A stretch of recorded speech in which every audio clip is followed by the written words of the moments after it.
Nous prenez en marche, merci de votre fidélité. Bonjour et bienvenue à Matin Bonheur. Vous avez raté la première partie de l'entretien avec le père, puisque nous en avons invité un ce matin pour parler donc du carême chrétien. Nous sommes dans la période depuis la semaine dernière, c'était donc opportun de le faire. Et puis là, vous arrivez juste à temps pour suivre avec nous la démonstration de notre chef pâtissier, Serge-Éric Yépier. Bonjour. Bonjour Mariam. Comment va-t-il? Ça va, merci pour la Ah, j'adore sa tenue. merci.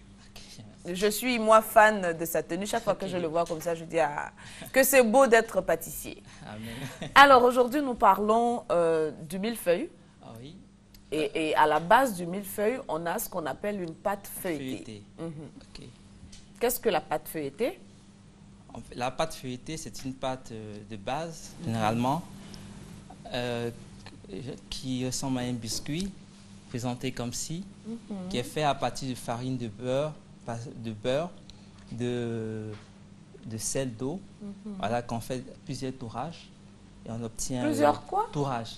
Tourage, Les c'est-à-dire? tourages, c'est des tours qui nous permettent la pâte de feuilleter. Ah, Donc, d'accord. on va faire 3 tourages simples ou double ou simple. C'est-à-dire, tourage, c'est quoi? Mettre au four? Le tourage, c'est en fait, lorsqu'on a la pâte, on fait un pâton. On va baisser la pâte. On va pas s'en sortir ce matin. Ok. On fait un quoi? Un pâton. C'est quoi un pâton? pâton? C'est le fait de rassembler la farine, le beurre, le sel et l'eau. On D'accord. va Donc, travailler pour obtenir un pâton. voilà, donc la pâte qu'on va obtenir lorsqu'on a travaillé notre assemblage, ça nous donne ce qu'on appelle un pâton. Un pâton, ouais. D'accord. Ok. Ensuite, on prend notre pâton et on va faire un On torrage. va la baisser. Voilà. Oui, on va la baisser. On la baisse le pâton. La baisser, c'est-à-dire? C'est-à-dire avec une... comment on fait ça? Avec une... un rouleau? Un rouleau. Oui. On abaisse le pâton. D'accord. On prend le beurre. Oui. Ici, c'est le pâte feuilleté. Voilà, qu'on va emprisonner dans le pâton. Et une fois qu'ils sont emprisonnés, on va faire des tourages. Ce sont des thèmes techniques. Mais Voilà. vraiment technique Sinon, ce matin. voilà. Donc la on va pâte faire feuilletée, des moi j'ai tourages. envie de dire, c'est pas pour les amateurs. Non, c'est quand même très C'est délicat. assez délicat. Ça a difficile. l'air simple comme Oui. ça. C'est une pâte par excellence, donc il faudrait la respecter. Ah, d'accord. Ouais. Un respect. Hein? D'accord. Donc on a la pâte feuilletée là devant nous. Oui, On la cuit une seule fois. on la cuit une seule fois. Une seule fois, Elle d'accord. donne, par exemple, cette Ça, c'est un format assez cet large, format assez large, ou du moins assez long. assez long. Voilà. Qu'on va, par exemple, garnir. Oui. Mais généralement, lorsqu'on veut monter une pâte feuilletée, Oui. on prend 3 feuilles de pâte feuilletée comme ça, comme ci. Voilà. Donc là, par exemple, j'ai fait la découpe. Ah oui, voilà. Déjà faite.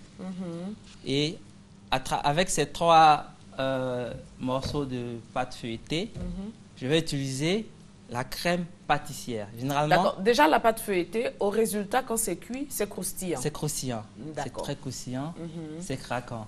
Oui, d'accord. Si la pâte n'est pas craquante, c'est qu'elle n'a pas réussi. Tu sais que c'est pas bon. Voilà. Le D'accord. couteau doit passer facilement. Il doit se découper. Ah, d'accord. Voilà. En Une fois fait, que c'est ça se craquant, découpe, mais c'est c'est pas très craquant. résistant, quoi. Non, c'est pas très résistant. D'accord, Voilà. d'accord. Donc, lorsqu'on a notre pâte feuilletée, on a la possibilité de l'utiliser pour faire... Plusieurs recettes. Plusieurs Aujourd'hui, recettes. nous n'allons parler uniquement que de des millefeuilles. Les millefeuilles. Sinon, on a une multitude de recettes, près de 15, 20, 30 recettes. Exemple, donnons-nous juste... On peut faire des chaussons à la pomme, des chaussons à Ah, la c'est pomme. avec la pâte feuilletée qu'on Oui. fait les chaussons à la pomme. Oui, oui. On peut faire des pétiviers. On peut faire, comment on appelle ça Donc, on va dire qu'il y a beaucoup de dérivés. Voilà, des puits d'amour. On peut faire des roulés de saucisses. Ah, On a ah. une multitude D'accord. voilà. D'accord. Donc, Des pour recettes. ce matin, nous sommes à l'étape des millefeuilles. Des C'est millefeuilles. notre sujet du jour. C'est ça. Et pour faire notre millefeuille, il nous faut... Une pâte feuilletée. On D'accord, va déjà couper en cuite. 3, déjà cuite. On va utiliser cette fois-ci la crème pâtissière D'accord. qui est là. Après la crème pâtissière, Après notre cours de la semaine Oui, dernière, oui. Où on avait eu différentes sortes Différentes sortes de crème. la crème pâtissière, c'est celle qu'on utilise pour faire des Et gâteaux d'anniversaire, c'est ça. fourrer nos choux et tout ça. et un produit qui est vendu qu'on appelle le fondant. Le fondant. Le fondant. À défaut du fondant, on peut utiliser une glace royale. Une glace royale. Hein. Voilà, ok. Donc ici aujourd'hui, je vais faire une diversité, une créativité mille feuilletés, de pâte feuilletée qu'on aura l'occasion de voir. D'accord. Donc plusieurs millefeuilles en fait. Voilà, plusieurs millefeuilles. Voilà. Là, la dernière pâte, c'est la dernière ça, c'est une crème chantilly. Voilà, la crème chantilly. Ça, c'est celle que j'adore par-dessus. Voilà, ok. Donc, le processus est simple. Nous allons prendre déjà la première pâte, la première feuille. D'accord. Nous allons utiliser la crème pâtissière. D'accord. Essayer de... On va garnir, c'est ça? Garnir avec une première couche. D'accord. Voilà. On garnit généreusement. Hein. Oui, généreusement. Et quand on met la crème comme ça ne mouille pas ça n'enlève pas non, pas du tout. Le craquant? Pas du tout. C'est pour ça qu'on utilise la crème pâtissière. D'accord. Voilà. On va mettre la deuxième couche. D'accord. Voilà. On va mettre, donc en fait, la crème pâtissière qu'on utilise, c'est un peu comme le ciment, quoi. Oui, c'est colle ça. Nos deux parties. Voilà, c'est ça. C'est D'accord. ce qui est en train de coller. Nous permet de rattacher notre millefeuille. Voilà. Moi, j'ai dit ciment, lui dit rattacher. Chacun a son donc, comme ça, rapidement, voilà, je superpose. Voilà. Une fois que c'est fait, j'essaie d'ajuster. Une fois que la pâte est ajustée, je prends le fondant que je nappe.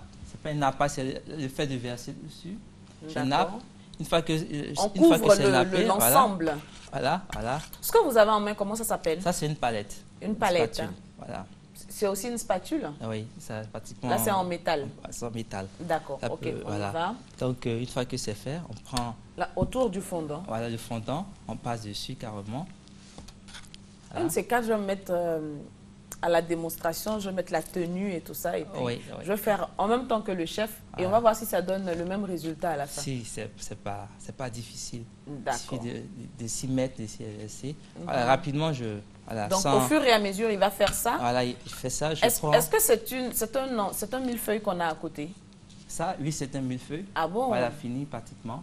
Ah, voilà. D'accord. Ok. Mais on n'a pas l'impression que c'est superposé en dessous. Voilà, si, c'est superposé. Comme je n'ai pas le temps presse, je fais rapidement. D'accord. Donc, ce que nous on fait, nous allons lui donner la possibilité de poursuivre les démonstrations, l'assemblage. Et nous, on veut bien voir ce que ça donne en termes de produits finis hein, pour les différents millefeuilles que nous sommes susceptibles d'avoir. Si vous venez d'arriver, je vais juste rappeler qu'avec le chef Serge-Éric Yépier, ce matin, nous avons décidé de faire un clin d'œil à la pâte feuilletée et ses dérivés, mais précisément le millefeuille. Et avec les millefeuilles, comme il disait, on a la possibilité d'avoir différents parfums, différentes saveurs et différentes compositions. Nous reviendrons à lui tout à l'heure pour voir ce que ça donne en termes de résultats.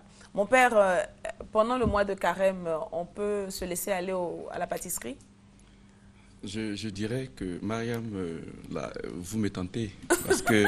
ah, désolé. Voilà, il y a de quoi à être tenté parce qu'on voit. Mais en même temps, c'est ce qui fait le charme du jeûne. Hein. C'est-à-dire que tu aurais pu, mais tu prends la décision volontaire de ne pas. Voilà, tout à l'heure, je tombe d'admiration en observant le pâtissier. Ouais. Et puis, ça donne des idées. Voilà. Mais en même temps aussi, on aura choisi de pouvoir se priver. N'est-ce pas? Et même le soir, on ne peut pas avoir droit à une pâtisserie. Parce que j'ai entendu dire aussi que le mois de carême, au-delà de se priver de nourriture, il faut se priver de ce qu'on aime. Voilà, c'est aussi cela, c'est de nous priver de nos habitudes. La glace, par exemple. On va même loin, on va jusqu'à dire Internet, pour ceux qui sont accros à l'ordinateur. Par exemple, des gens qui passent 24 heures sur Facebook. C'est pas possible. Oui, il y a des gens qui sont là du matin à midi, ils prennent quelque chose, ils reviennent sur leur ordinateur durant le temps de carême. On dit par exemple, parce que c'est un effort parce que l'objectif, c'est le détachement. Wow. Est-ce que Mariam est capable de se détacher de ses glaces de 16 heures? Est-ce que c'est possible? Si ce n'est pas possible, ça veut dire que tu as encore des efforts à faire. Waouh! Voilà.